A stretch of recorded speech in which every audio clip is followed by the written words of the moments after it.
Upalokayukta B Veerappa ಹಾಗೂ Chikkaballapur Lokayukta DYSP Veerendra Kumar ಮತ್ತು ತಂಡ ನಗರದ ಪಾಲಿಟೆಕ್ನಿಕ್ ಕಾಲೇಜು ಹಿಂಭಾಗವಿರುವ ಬಾಲಕಿಯರ ವಿದ್ಯಾರ್ಥಿ ನಿಲಯ ಮತ್ತು ಆಶ್ರಯ ಬಡಾವಣೆಯಲ್ಲಿರುವ ಹಾಸ್ಟೆಲ್ಗಳಿಗೆ ದಿಢೀರಂತ ಭೇಟಿ ನೀಡಿ ವಿದ್ಯಾರ್ಥಿನಿಯರ ಅಳಲು ಆಲಿಸಿದ್ರು.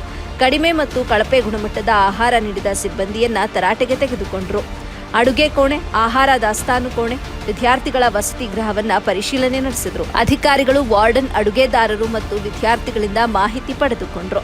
ವಸತಿ ನಿಲಯದಲ್ಲಿ ನಮಗೆ ಕುಡಿಯುವ ನೀರು ಸಮರ್ಪಕವಾಗಿ ಸಿಗ್ತಾ ಇಲ್ಲ. ವಸತಿ ನಿಲಯ ಇಕ್ಕಟ್ಟಾಗಿರೋದ್ರಿಂದ ವಿದ್ಯಾರ್ಥಿನಿಯರ ಸಂಖ್ಯೆ ಹೆಚ್ಚಾಗಿ ಒಂದೇ ಕೋಣೆಯಲ್ಲಿ ಬಹಳಷ್ಟು ವಿದ್ಯಾರ್ಥಿನಿಯರು ಇರೋದ್ರಿಂದ ಅಭ್ಯಾಸ ಮಾಡಲು ತೊಂದರೆಯಾಗ್ತಾ ಇದೆ ಅಂತ ವಿದ್ಯಾರ್ಥಿನಿಯರು ತಮ್ಮ ಅಳಲು ತೋಡಿಕೊಂಡರು.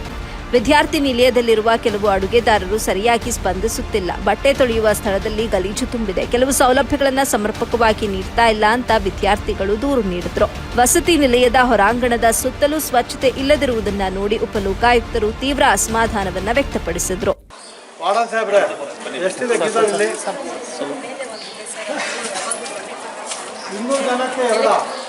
ನಿಮ್ಮ ಮನೇಲಿ ಇರ್ತೀರಾ? ನಿಮ್ಮ ಮಕ್ಕಳಿಗೆ